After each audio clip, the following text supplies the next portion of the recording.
सच्चिदानंद घन प्रेमानंद स्वरूप नवनिभृत निकुंज महामहिम परम पावन श्री वृंदावन धाम। श्री वृंदावन धाम के लाडिले युगल चंद्र प्राणाराध्य श्री प्रिया प्रीतम जू और समस्त हित परिकर निज परिकर। हृदय चाहता है परम सुख और परम विश्राम, वो मिलता है प्रभु के चरणों के प्रेम से। मोक्ष में भी कुछ महापुरुष परम विश्राम मानते हैं, पर जिनको भगवत कृपा से प्रेम मार्ग मिला वो मोक्ष की भी चाह नहीं रखते।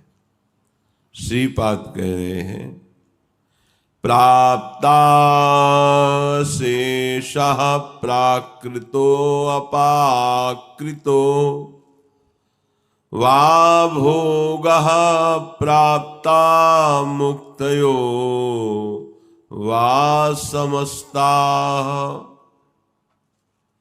प्राप्ता भक्ति वैष्णवी वा ततः किम क्वास्ते राधा दास्य सौख्यानिमापि।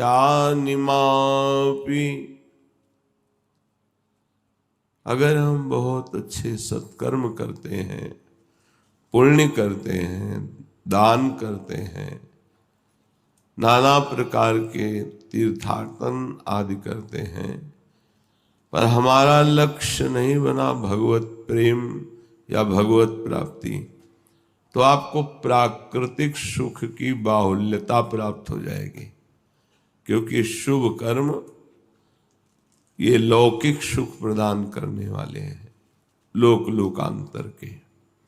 श्रीपाद कह रहे हैं, प्राप्ता अशेषः प्राकृतो अप्राकृतो।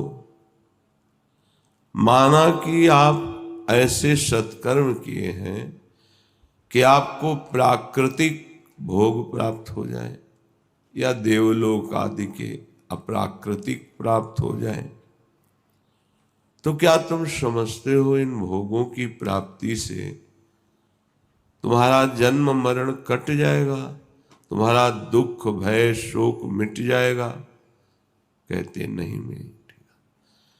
चाहे जितने प्राकृतिक अप्राकृतिक पदों को भोगों को स्वीकार कर लो, तुम्हारा ये भय नहीं नष्ट होगा।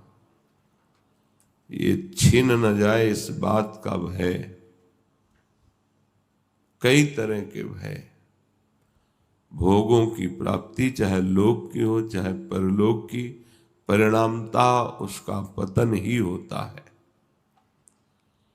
आगे कह रहे हैं, बहुत बढ़िया साधना की ज्ञान की तो मुक्तयो वा समस्ता, समस्त बंधनों से वो मुक्त हो गया, पर मुझे नहीं रुचता। क्योंकि उस मोक्ष सुख में प्रियालाल का लीला विलास नहीं, उनका दर्शन नहीं है, उनका धाम नहीं है, लय हो गया वो। हमें नहीं चाहिए ऐसा मोक्ष सुख। प्राप्ता भक्तिर वैष्णवीम, जो वैष्णव जन भक्ति करते हैं, मुझे उसकी भी चाह नहीं है। परेश भजनोन्मदा यदि सुखादया किम तथा। बड़े बड़े महापुरुष खूब भजन में लगे हैं, पर हमें क्या संबंध? श्रीपाद कह रहे हैं, प्राप्ता भक्ति वैष्णवीम वा ततः किम। मुझे वैष्णवी भक्ति से भी अब कोई संबंध नहीं रहा। क्वास्ते, यदि मिल जाए तो मुझे सुख नहीं मिलेगा। क्यों? क्योंकि मेरे सुख का स्वरूप हो गया है राधा दास सौख्या निमापी। श्री लाडली जी के चरणों का चिंतन और उन्हीं की सेवा सुख और उन्हीं का सुमिरन, बस मुझे और कुछ प्राकृत अपराकृत सुख, मोक्ष सुख, वैष्णवी भक्ति, ये सब मुझे नहीं चाहिए। श्री वृंदावन में विराजमान लाडली जी से इतना प्यार कि कुछ भी नहीं चाहिए, बस लाडली जी की सेवा, लाडली जी के नाम का राधा राधा स्मरण, लाडली जी से अपनापन। वृंदावन से संबंध होने पर लाडली जी से बहुत प्यार हो जाता है, इसलिए मैं किसी लोकांतर में भी नहीं जाना चाहता, मोक्ष भी नहीं प्राप्त करना चाहता। अनित्येस्मिन् देहे बुधन दृष्टिम क्षण सुखे न मज्जानन्तार्तो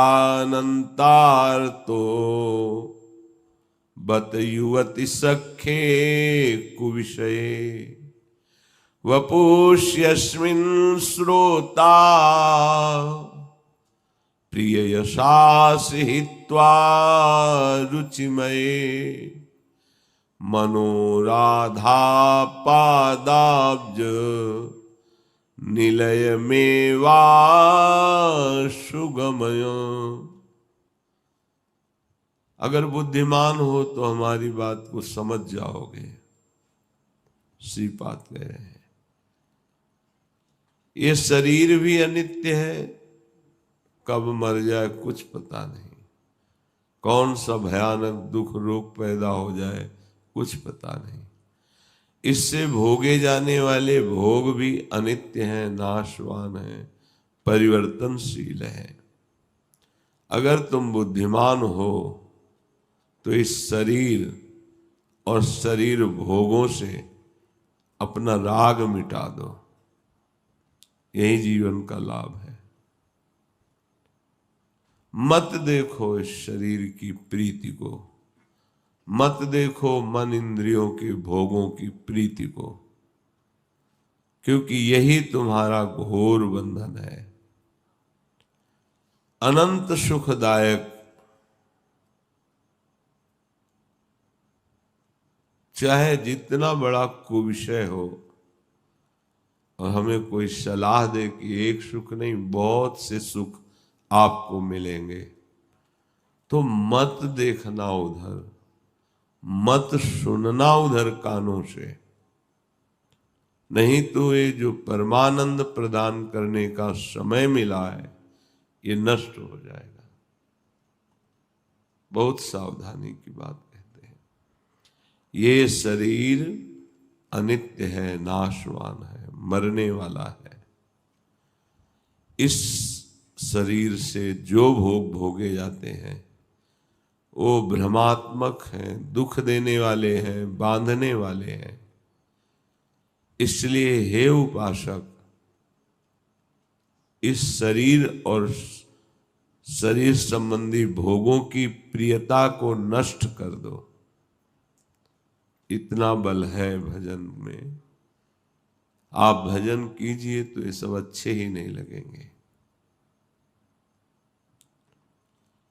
यदि कुविषयी पुरुष जो गंदी बातों में लगे रहते हैं वो आपको सिखाएं कि हम सब सुविधा आपके भोगों की कई तरह की कर देंगे, तो ऐसी बात कानों से सुनना मत, आंखों से देखना मत, वाणी से बोलना मत, नहीं तो मार्ग में नहीं चल पाओगे।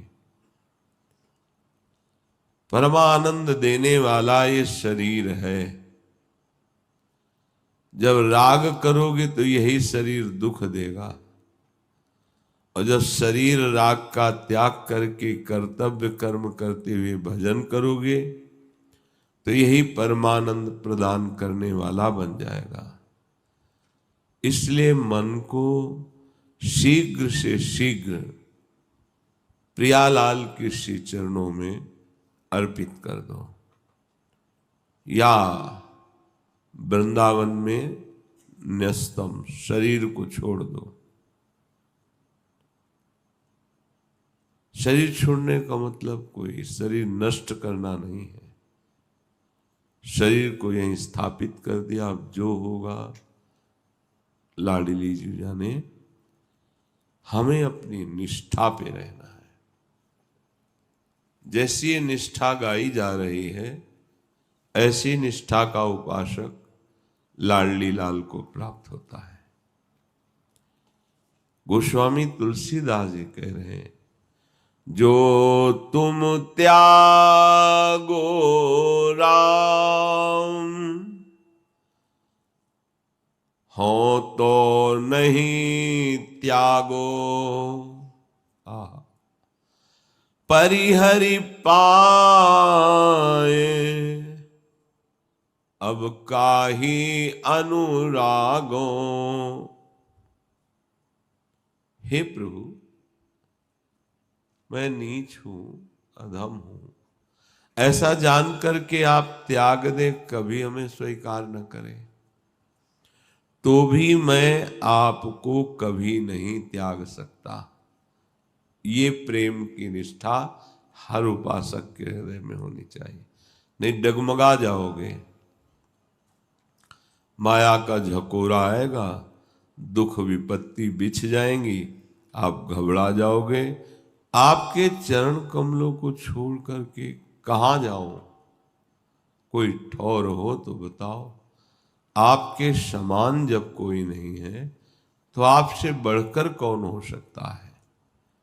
तो आप भले हमें त्याग दें, अपना न माने, कोई कृपा न दिखाई दे, तो भी मैं आपके चरण कमल को कभी नहीं छोड़ सकता। ये बैठा लो हृदय में।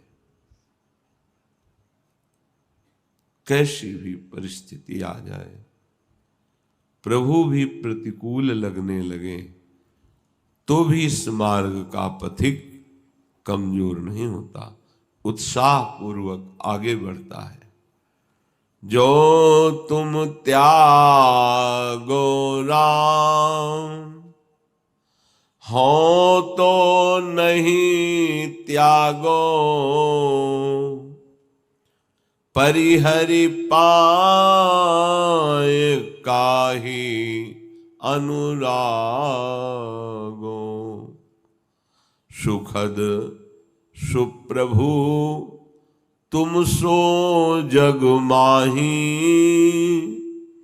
श्रवण नयन मन गोचर नाही। प्रभु, आपके समान इस संसार में हम जैसे अधमों को स्वीकार करने वाला कोई स्वामी नहीं है। क्योंकि संसार में कोई प्रीति करता है तो गुणों से करता है, गुणमानी संसार। कोई गुण देखा, रूप रंग प्रभाव, तो अपना मान लिया, लेकिन रूप रंग प्रभाव गुण कुछ भी नहीं है, कोई आदर का पात्र नहीं है, उसे प्रभु स्वीकार करते हैं। हे प्रभु, आपके समान कोई करुणामय नहीं है, सुख देने वाला नहीं है, सुंदर नहीं है। आज तक ना कानों से सुना है ऐसा, ना आंखों से देखा है, ना मन से मनन किया है। और प्रभु, अनुमान भी यही है कि आप जैसा करुणा स्वभाव, आप जैसा अधम उदाहरण, आप जैसा जो नीचों को भी गले लगावे, वो केवल आप ही है। ऐसी बात ना कानों से कहीं सुनी है, ना देखी है, ना मन में मनन हुआ है। प्रभु, आप जैसे तो सिर्फ आप ही हैं। हाँ, हो जड़ जीव ईश रघुराया,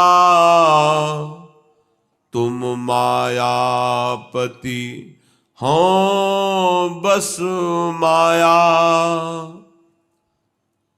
ये मैं नहीं कह रहा कि मैं अधिकारी हूं, आप स्वीकार करें प्रभु। ऐसे मैं जड़ता को प्राप्त जीव हूं, जड़ता शरीर, शरीराभिमानी जीव हूं। आप समस्त जीवों के ईश्वर हैं। आप मायापति हैं और मैं माया के वश अधीन हूं, माया के वश होकर रहता हूं। पर प्रभु हो तो कुजाचक स्वामी सुदाता, हो कपूत तुम हितु पितु माता। प्रभु मैं एक बहुत कृतज्ञ भिखारी हूं, बदला नहीं दे सकता, मानता भी नहीं आपकी कृपा को। ऐसा कृतज्ञ स्वभाव है। और आप बड़े ही उदार स्वामी हैं, पर आपके सिवा मैं किसी से नहीं मांगूंगा, क्योंकि आप जैसा उदार स्वामी कोई है ही नहीं। हे प्रभु, मुझे आप ये समझ लें कि आपके अच्छे पुत्रों में मैं नहीं हूं, मैं कुपुत्र हूं और आप मेरे अच्छे माता पिता हैं, उदार माता पिता हैं, परम पवित्र माता पिता हैं।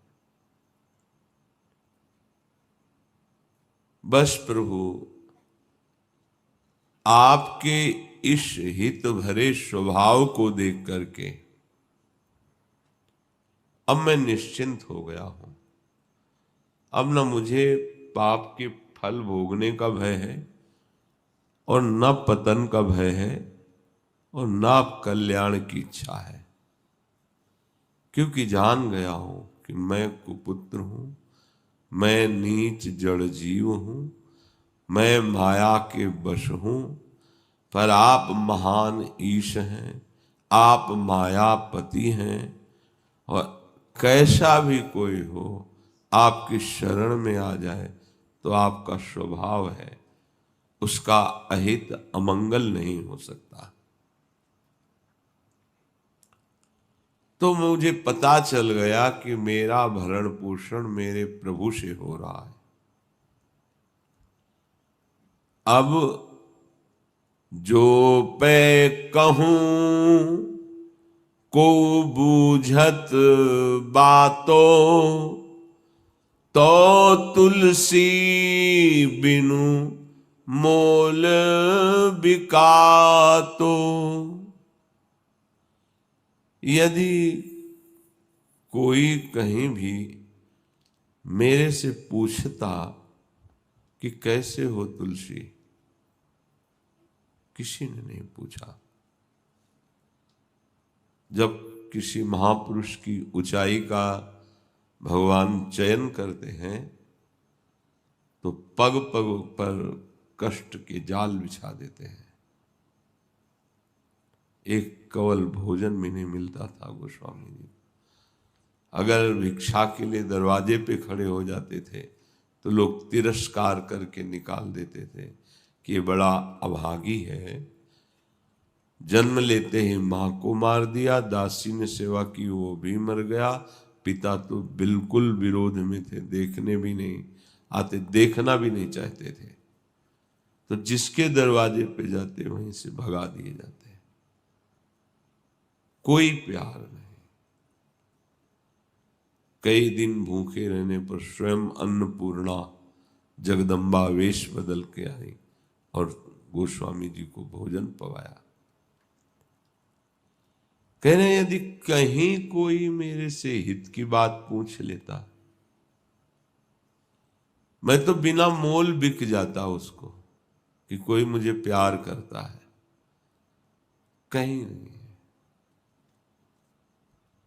देखो, असली प्रेम का मतलब होता है जिससे हम प्रेम करते हैं, सिर्फ प्रेम करते हैं, कोई स्वार्थ का संबंध नहीं, कोई लेन देन वाला व्यापार नहीं, हृदय से जीवन समर्पित करके हम उनको प्रेम करते हैं। ऐसा कोई नहीं मिला। अगर हमें थोड़ा भी कोई प्यार देता तो मैं बिक जाता, क्योंकि प्रेमी हृदय था। परंतु अब मुझे पता चला कि सच्चा प्यार करने वाले सिर्फ आप हो प्रभु, इसलिए मुझे किस नीच को किसी ने नहीं रखा। तो अब आप रखो या न रखो, मैं आपको नहीं छोड़ सकता। यह है एकांतिक प्रेम, एकांतिक भक्ति, अपनी तरफ से पूर्ण समर्पण। तुम त्यागो सकते हो, त्याग सकते हो, महान हो, ईश्वर हो, पर हम आपको नहीं त्याग सकते। ये निष्ठा हृदय में धारण करनी। हर समय नाम जप राधा राधा राधा राधा। हे प्रभु, आप मुझसे उदासीन हो जाए, अरे कोई ठीक आदमी नहीं है, ऐसा आप देख सकते हैं। हमारे अवगुण, हमारी चंचलता, हमारी भक्ति शून्यता, तो आप उदास हो सकते हैं, उदासीन। पर प्रभु, मैं आपको बता दूं, मेरी आशा में कोई फर्क नहीं पड़ेगा, आपकी उदासी से कोई फर्क नहीं पड़ेगा। आप नाराज मत होइएगा, मैं आपके लायक नहीं हूं, पर आपके गले पड़ गया हूं, अब आपके सिवा मेरा कोई नहीं है। बहुत सुंदर हृदय के उद्गार है महापुरुषों के। ये अपना स्वार्थ पूर्ति करने वाले लोग पागल हैं, जो आपका नाम, आपकी चर्चा ना करके केवल विषयों की चर्चा, धन समेटना, भोग भोगना। गोस्वामी जी के ये पागल हैं। क्यों पागल क्यों है? अपने समय को व्यर्थ में नष्ट कर रहे हैं। अगर राम कृष्ण हरि नाम चल रहा है, सतमार्ग में चल रहे हो, अपने कर्तव्य का भगवत भाव से पालन कर रहे हो, तब तो ठीक है। प्रभु को भूले हुए केवल भोगों का संचय, स्वार्थ की बुद्धि, तो कह रहे हैं गोस्वामी जी पागल है। आयु का ठिकाना सेकंड का नहीं, कल्पना कल्पों की कर रहे हैं, व्यवस्था हजारों वर्ष की कर रहे हैं। आप जो हमारे ऊपर कृपा दृष्टि न किए होते तो मेरे अंदर ये बात ना आती कि मैं आपको नहीं छोड़ पाऊंगा। आपने ही कृपा दृष्टि करके मेरे हृदय में ये दृढ़ता दी है कि कुछ भी हो जाए मैं आपको नहीं छोड़ सकता। चाहे जितना कष्ट हो, परिस्थिति हो, मैं आपको नहीं छोड़ सकता। और आपको सही बताएं, जब आप ऐसा सोच लेंगे तो हर कष्ट में प्रभु आपको नहीं छोड़ सकते। वैसे चाहे ध्यान ना लगे, जब ज्यादा कष्ट है तो छाए रहते हैं दिमाग में, छाया रहता है नाम, पद की कृपालुता बरसती रहती है। बाहर से शरीर पीड़ा युक्त है, अंदर से हृदय में आनंद है। मैं आपसे कह रहा हूं प्रभु, कि ये मेरे अभिमान की बात है कि मेरी आशा केवल आप में लग गई है।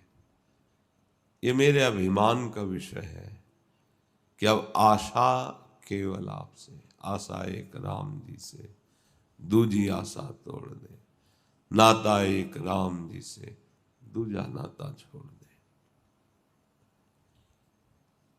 ये पागलों की सी बातें हैं, अमुक मेरे, अमुक मेरे, अमुक संपत्ति मेरी, ये सब अभी शरीर छूट जाए सब खत्म हो गया। आपके सिवा कोई आशा नहीं रखूंगा प्रभु। मेघ पानी का दान करता है, प्राणियों के प्राण की रक्षा करता है, उसे कोई कमी थोड़ी है जल की। पानी देकर जीवन की रक्षा करने वाले मेघ को किसी से कुछ चाहिए क्या? नहीं, स्वाभाविक वर्षा करता है, उसके बदले में कोई चाह नहीं रखता, सबको जीवन दान देता है। परंतु ऐसे उदार मेघ से क्या कोई प्यार करता है? हां, एक है जो प्यार करता है, जिसका नाम पपीहा है। वो पपीहा पी पी करके मेघ की सराहना करता रहता है।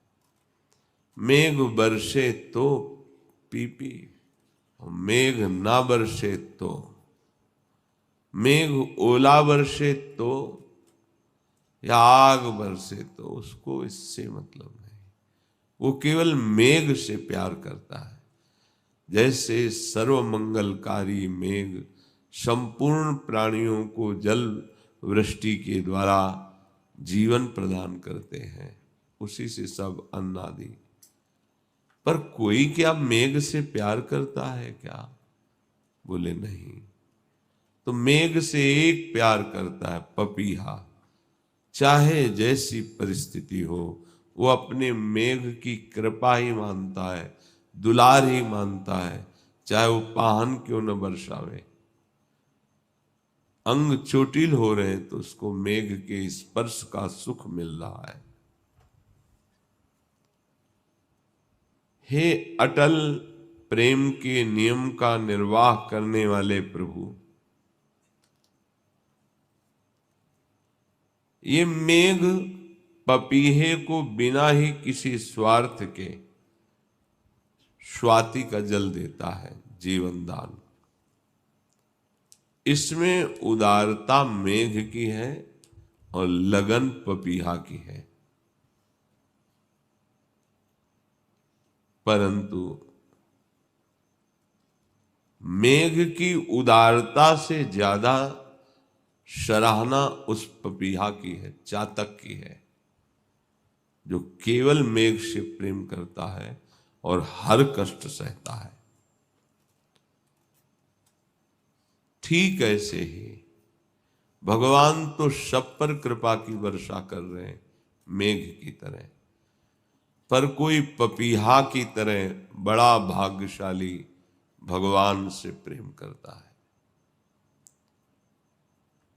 भगवान उसमें दिव्यता लाते हैं तो बड़ाई भगत की होती है।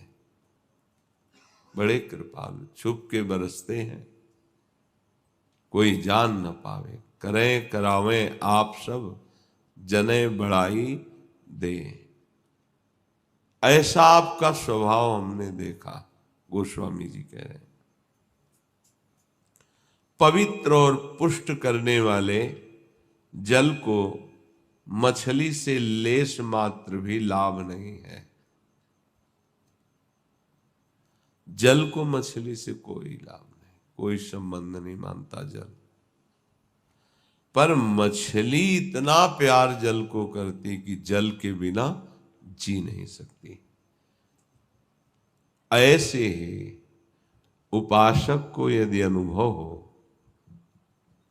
कि भगवान हमें सुख नहीं दे रहे, हमारी रक्षा नहीं कर रहे, हमको ऐसा अनुभव नहीं हो रहा, तो इस कोटि का उपासक होना चाहिए। पहला बताया चातक, दूसरा बताया मछली। जल मछली से कोई संबंध नहीं रहता, लेकिन मछली जल से इतना संबंध रखती कि प्राण निकल जाए यदि जल से वियोग हो जाए।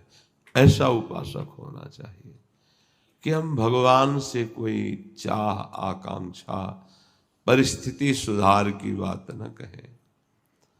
आप औरों से प्यार करो, पर मैं आपसे प्यार करता हूं। आपका चिंतन छूटे तो प्राण त्याग दूंगा, मछली की भांति। ये बहुत ऊंची स्थिति है, जहां वो अपने प्राण बचाने के लिए जल में पहुंचने की चेष्टा करती है और नहीं पहुंच पाती है, तो अपने प्राण विसर्जन कर देती है। पर जल तो जड़ वस्तु, वो जानता नहीं कि मछली इतना प्यार करती। पर आप तो प्रभु जानते हैं, जो मछली की भांति आपसे प्यार करता है, भले इस जन्म में उसको ऐसा अनुभव नहीं हुआ कि मेरे को भगवत प्राप्ति हो गई, चल रहा है प्रभु की तरफ, तो उस जड़ जल से प्रीति करने वाली मछली वहां तक नहीं पहुंच पाई, प्राण निकल गए।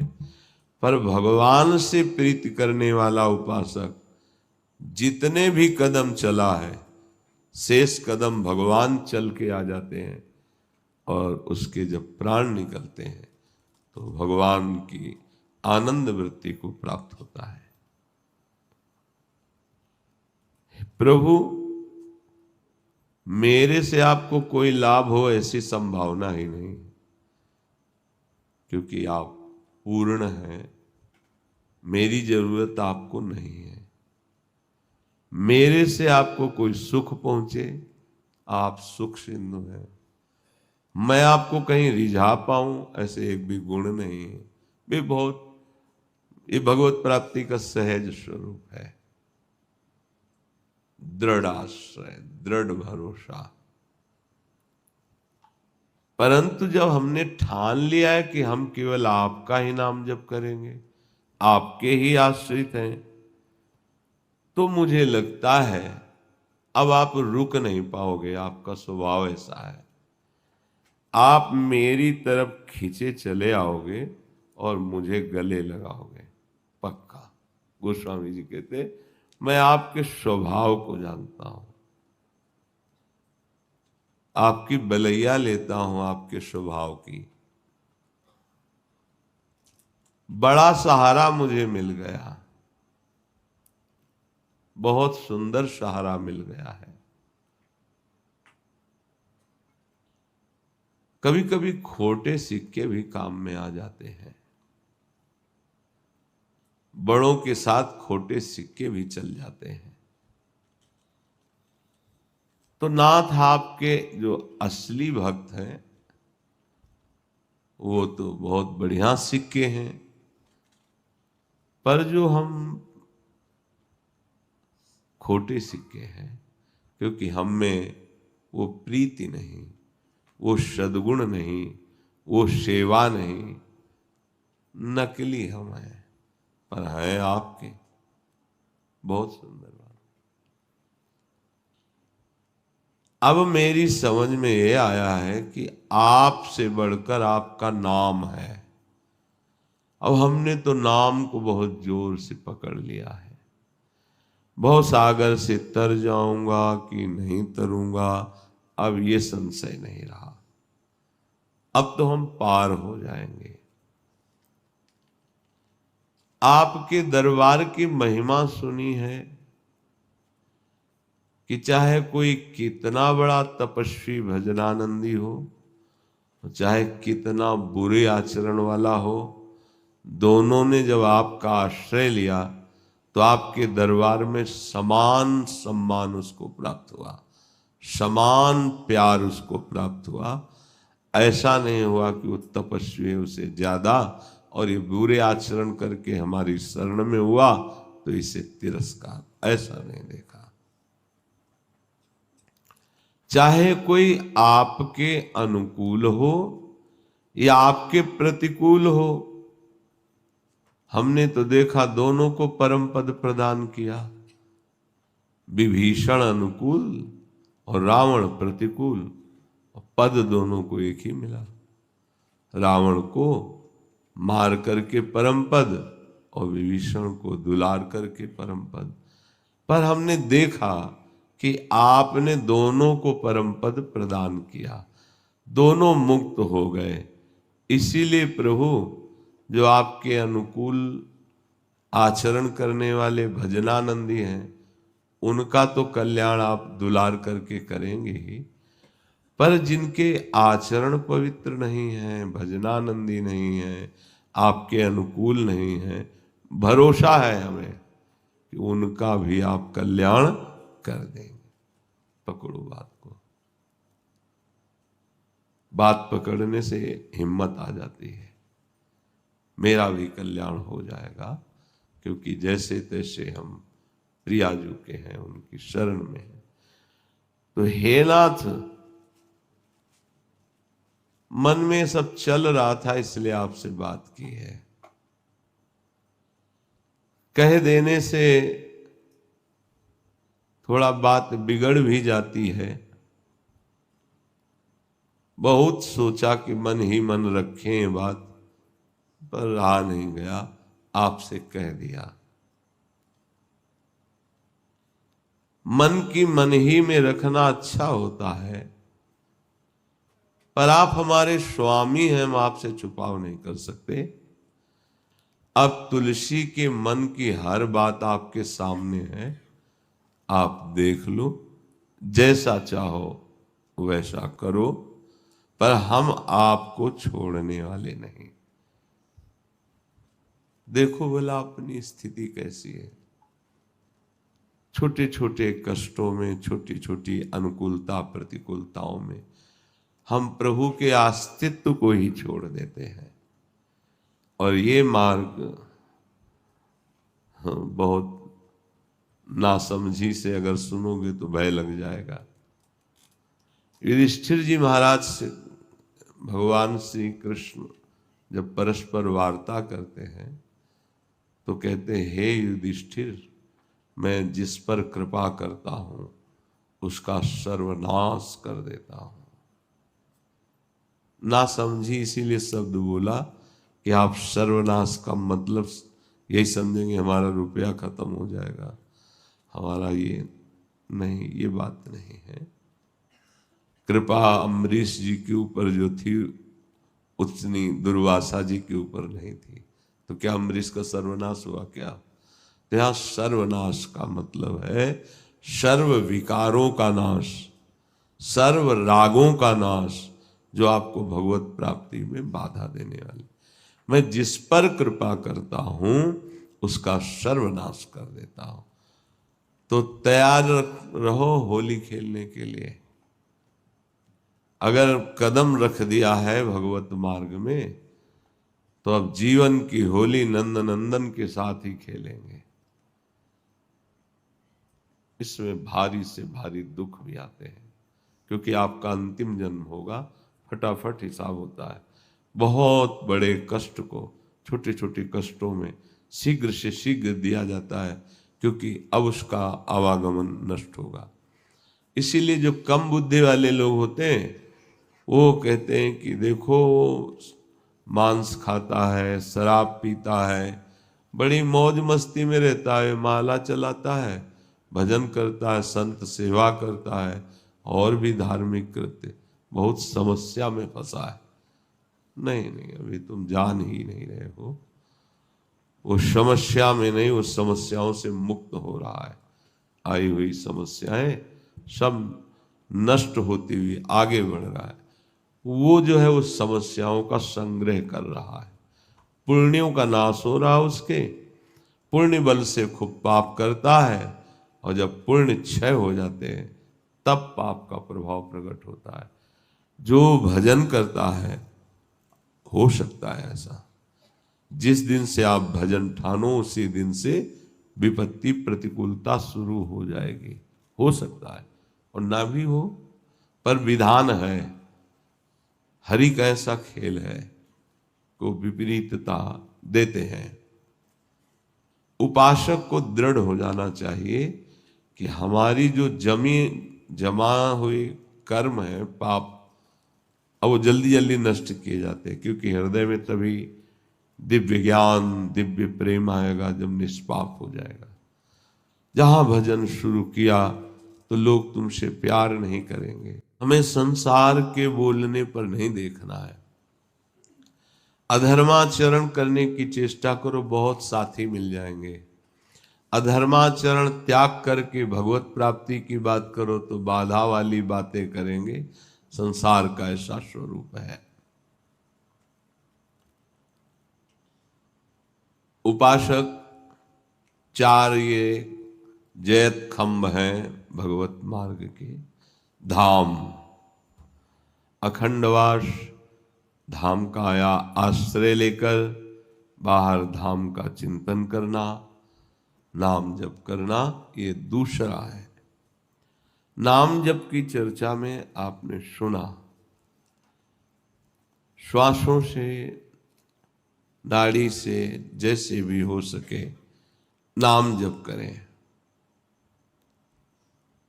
जीव सदा ही आनंदमय है,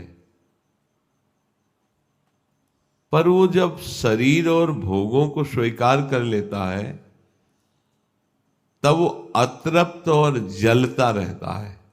कारण देखना, भगवान का आश्रय नहीं, भजन नहीं, तो माया सब कुछ होते हुए भी उसे अतृप्त रखती है, अशांत रखती है। ये पक्की बात समझ लो। ये एक दो की नहीं, हजारों से मिल चुके हैं। बचपन से बाबा जी हैं, बहुत बड़े बड़े धनी मानी मिले हैं। कीट पतंग से लेकर बड़े बड़े सम्राट तक सभी किसी न किसी अभाव का अनुभव दुख प्राप्त करते हैं। चाहे छोटा हो चाहे सम्राट पद में बैठ, वो भी अभावग्रस्त रहता है। कोई कितना बड़ा संसार का पदाधिकारी हो, संसार की संपत्ति का स्वामी हो, वो कभी भी अपनी उस संपत्ति और पद से तृप्त नहीं होता, संतुष्ट नहीं होता। उसके हृदय में कामनाएं इतनी बड़ी होती हैं कि वो जलता रहता है, वो कुछ और चाहता है। बड़े बड़े देवताओं की भी यही दशा है। अतृप्ति, अभाव की वेदना, चित्त की चंचलता, मन का अशांत, फिर अशांतस्य कुता सुखम। कहाँ सुख मिला? चाहे वो देवता हो, चाहे वो सम्राट हो, चाहे कोई गरीब आदमी हो, सबको जलन हो रही है। ये ईमानदारी से देख ले। ध्यान रखो, ये अतृप्ति तब तक नहीं मिट सकती जब तक तुम्हें जो वास्तविक प्राप्त करना है, श्री भगवान, उनको प्राप्त नहीं कर लेते, तब तक किसी संपत्ति से, किसी पद से आपका हृदय चिंता रहित, शोक रहित, दुख रहित, भय रहित कभी नहीं हो सकता। जिसकी सत्ता स्फूर्ति होते ही सारे अभाव नष्ट हो जाते हैं, वो है भगवान। अब कछुनाथ न चाही मोरे। जो पूर्ण है, जो परमात्मा है, तो बुद्धिमान वही है कि जो अपने समय को ऐसे परमात्मा के चिंतन में लगा देता है, भजन में लगा देता है। वो एक रस भगवदानंद की प्राप्ति कर लेता है। इसके सिवा अन्य चाहे तुम कोई भी वैभव प्राप्त कर लो, जो तुम प्राप्त करोगे उसके आगे का अभाव, परिणाम में विनाश और लोक भय, असंतोष, ये बना ही रहेगा, कोई भी हो, कहीं का भी हो। तुम्हारे जीवन की यात्रा विनाश की तरफ चल रही है। ऐसी विनाशशील अपूर्ण वस्तुओं से तुम अपने जीवन को सुखी बनाना, शांत बनाना, पूर्ण काम बनाना चाहते हो, नहीं हो सकता। इसीलिए नित्य सब अतृप्त रहते हैं, अशांत रहते हैं, दुखी रहते हैं। जहां भोग मनमानी मिले तो क्षणिक सुख लगता है, फिर पश्चाताप, जलन, भय ये सताने लगता है। वो संसार की वस्तुओं को यह नहीं जानता कि हमारे समय को नष्ट करने वाली बड़ी सुखद लगती है। इच्छा अभाव रहित हृदय में बढ़ती रहती है। इतना होने पर भी कभी कभी किसी को जब सत्संग मिल जाता है तो भूल मिटने लगती है। ये भूल बहुत जोर की है। रावण को यही तो भूल थी कि जिधर देखो एक से एक सुभट बलवान अनुगामी थे उनके, देवांतक, नरांतक, मेघनाथ, कुंभकर्ण, ये सब अद्वितीय योद्धा। भूल मिट गई जब सर्वनाश हुआ। परिवार का बल, धन का बल, भोगों का संग्रह, बड़े होने का अभिमान, ये बहुत दुर्गति कराता है। कभी कभी किसी भाग्यशाली को सत्संग प्राप्त हो जाता है।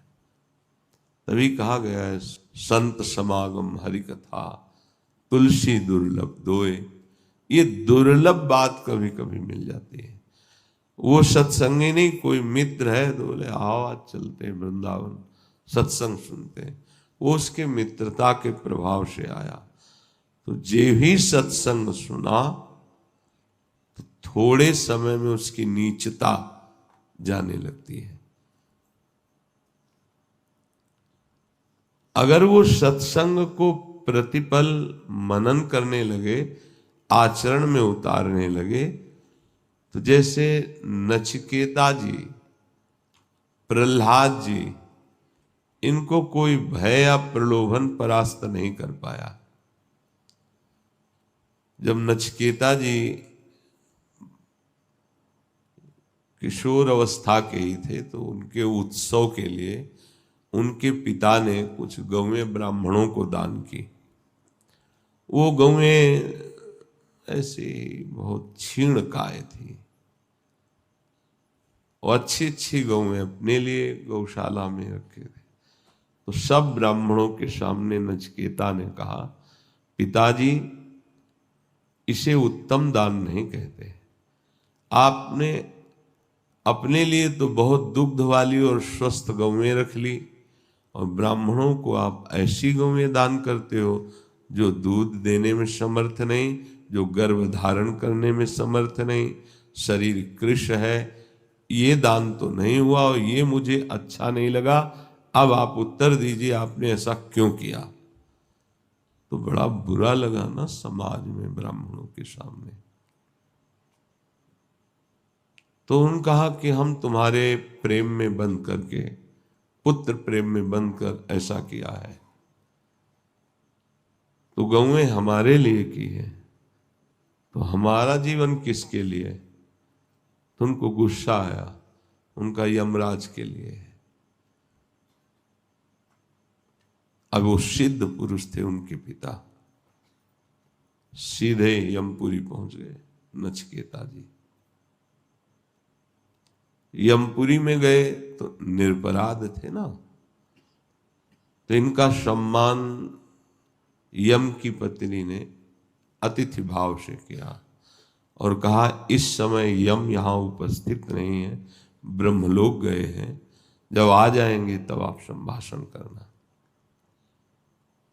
कुछ समय में भगवान यम पधारे, देखा तेजस्वी ब्रह्मचर्य से युक्त और ब्रह्म ऋषि,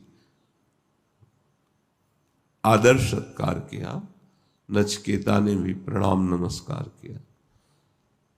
तो उनका तुम किसी दंड के द्वारा तो यहाँ लाए नहीं गए हो, पिता के शाप से तुम यहाँ उपस्थित हुए हो। मैं जानता हूं तुम निरपराध हो और सत्य हो, इसलिए मैं तुम्हारा आतिथ्य सत्कार करता हूं। तुम्हें जो चाहिए वो मांग लो, मैं वो सब प्रदान कर दूंगा। नचिकेता जी शांत बैठे रहे। तो उनका मैं तुम्हें भूमंडल का चक्रवर्ती सम्राट बनाता हूं, बहुत सी सुंदरी स्त्रियां तुम्हारी सेवा में रहेंगी, सारे रत्न वैभव तुम्हारे होंगे, पूरी प्रजा तुम्हारे अधीन होगी, तुम स्वीकार कर लो। तो उनका भगवान हमने सुना है कि आपको भागवत धर्म का ज्ञान है और अध्यात्म विद्या का भी ज्ञान है, तो मुझे अध्यात्म विद्या चाहिए। वह नहीं, जो हमने कहा ये सम्राट पद, ये सुख सुविधा स्वीकार कर लो और जाओ। तो उनका भगवान जब आप देना ही चाहते हैं तो मुझे अध्यात्म विद्या दीजिए, भागवत धर्म दीजिए, ये नहीं। तो उन्होंने कहा मैं देवराजेंद्र का पद और उनके समान भोग वैभव और जैसा उनका शासन चलता है ऐसा ही तुम्हारा शासन चलेगा। मैं तुम्हें देवराज इंद्रपद त्रिभुवन का पद प्रदान करता हूं। तुम अध्यात्म विद्या के विषय में मत जानो, तुम ये स्वीकार करो और भोगो। अब तो और जिज्ञासा बढ़ गई। बोले भगवान मुझे देवराज इंद्र पद नहीं चाहिए, मुझे कोई भोग नहीं चाहिए, मुझे ज्ञान प्रदान करें कि मेरा स्वरूप क्या है, उसका कैसे बोध होता है, आत्मज्ञान।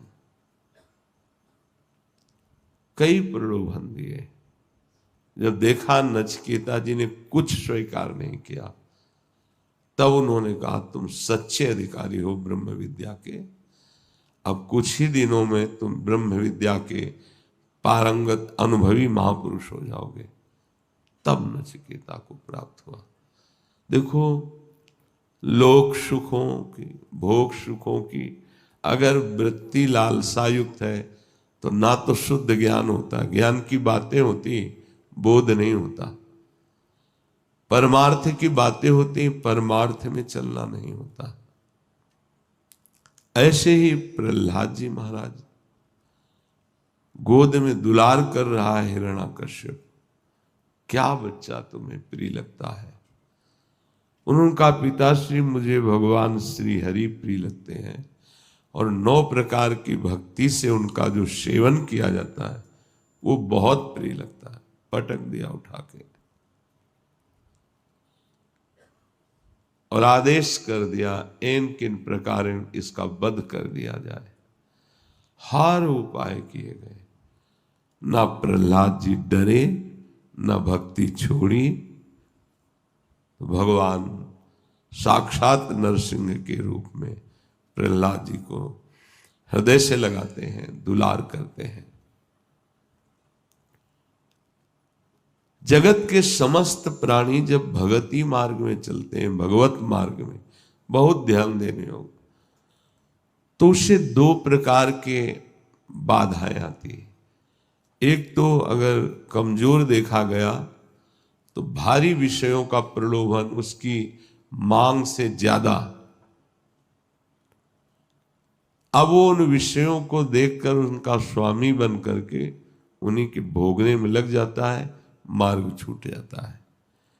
यदि बहुत हिम्मती कमर कस के चल रहा है तो प्रतिकूलता दे दी जाती है। ये मिलेंगे इस मार्ग में। भगवत मार्ग में जो फेंट बांधी जाती है वो मृत्यु की बांधी जाती है। इस खेल में उतरने का मतलब है मैं आज से अपनी मृत्यु को स्वीकार करता हूं।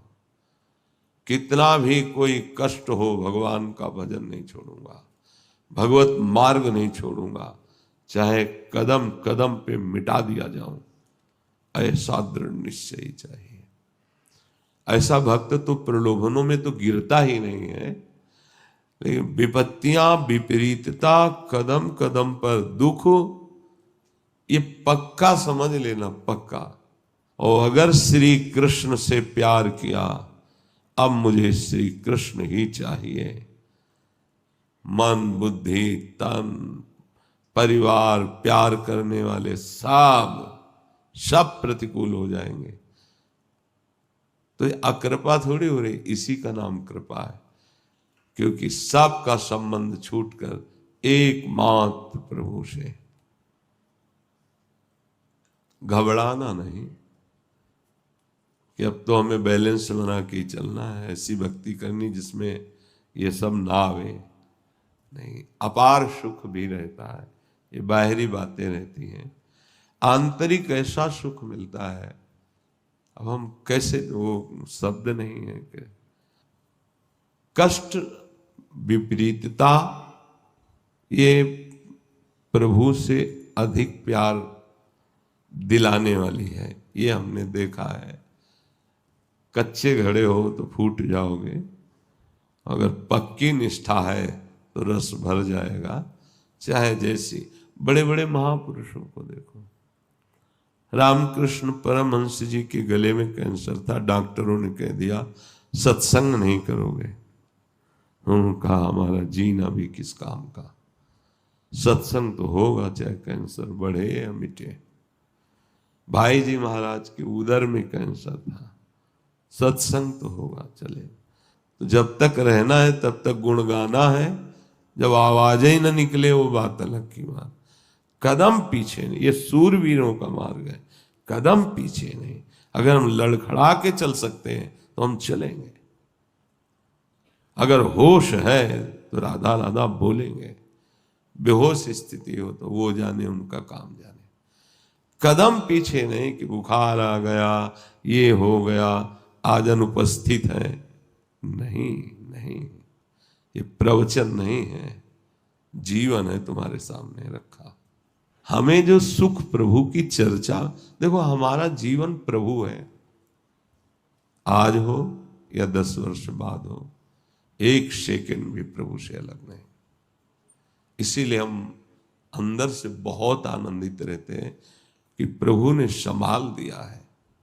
शरीर कष्ट में है, पद चल रहे हैं, पदों की भावना बन रही, बना रहे कष्ट, नाम चल रहा है, नाम चिंतन चल रहा है, एक खुशी, एक आनंद, प्रियाजू के पास जाना है, जब बुला ले उनके पास जाना है, एक मस्ती, एक आनंद।